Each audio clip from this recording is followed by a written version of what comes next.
Madame la Présidente, Messieurs les membres du gouvernement, mes chers collègues, nous sommes réunis ce jour afin d'examiner le compte administratif 2022 de la Nouvelle-Calédonie.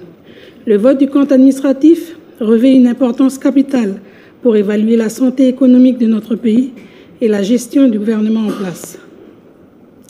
Les chiffres parlent d'eux-mêmes. Les recettes du budget de reversement ont connu une augmentation significative de 8% par rapport à l'année précédente, atteignant les 61,1 milliards de francs en 2022 contre 66 milliards en 2021.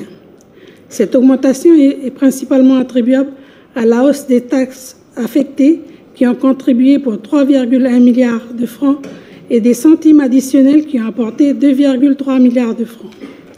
Plusieurs facteurs ont favorisé cette bonne dynamique économique, notamment les taux d'intérêt historiquement bas qui ont encouragé le secteur immobilier à prospérer.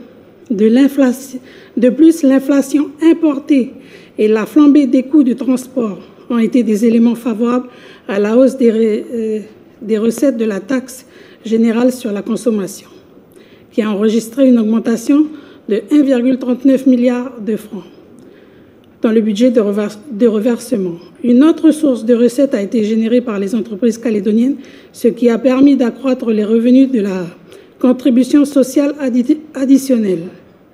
Le gouvernement a également pris des mesures stratégiques pour stimuler les rendements économiques, telles que la revalorisation des tarifs de vente de l'électricité et les modifications des taux de CCS applicables sur les revenus des produits mobiliers, des produits de l'épargne et des placements, ainsi que des jeux qui ont progressé de 2,6% à 4% depuis le 1er juillet 2022. Pour exemple, les dépenses fiscales pour l'année 2022 s'élèvent à 10,18 milliards de francs, en baisse par rapport à l'année précédente. Ces dépenses comprennent les restitutions d'impôts et taxes principalement liées à la TGC, à l'IS 30, à l'IS 35 et l'IRVM. De plus, les dégrèvements ont également augmenté, ce qui témoigne d'un soutien accru aux entreprises et aux particuliers. Il convient également de noter que des provisions pour risques et charges futures ont été constituées pour un montant de 392 millions, ce qui témoigne d'une gestion prudente et responsable des finances publiques. Les dépenses 2022 sont de manière générale rigoureusement réparties, en mettant l'accent, par exemple, sur les restitutions fiscales, les dégrèvements et les provisions pour risques futurs. Ces résultats démontrent clairement que les choix politiques du gouvernement ont encouragé la relance de la croissance économique. Ces dispositions contribuent à assurer des ressources financières pour la Nouvelle-Calédonie. Dans l'ensemble, ce compte administratif démontre une gestion financière responsable et soutient le développement économique et social de la Nouvelle-Calédonie.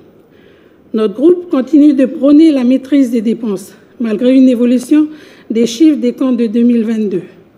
En poursuivant la politique de maîtrise des dépenses publiques, en poursuivant et optimisant les réformes pour l'obtention de nouvelles recettes, en rationalisant les investissements en corrélation avec les besoins réels de nos populations, ainsi que de nos capacités financières, pour pallier aux divers déficits structurels.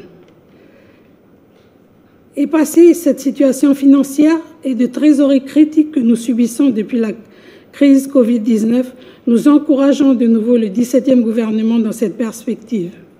Monsieur le Président, mes chers collègues, le compte administratif 2022 s'est amélioré par rapport à celui de 2021.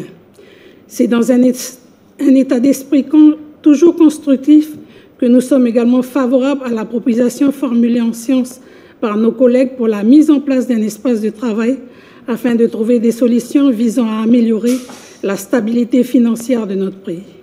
Ainsi, notre groupe votera favorablement ce compte administratif. Je vous remercie.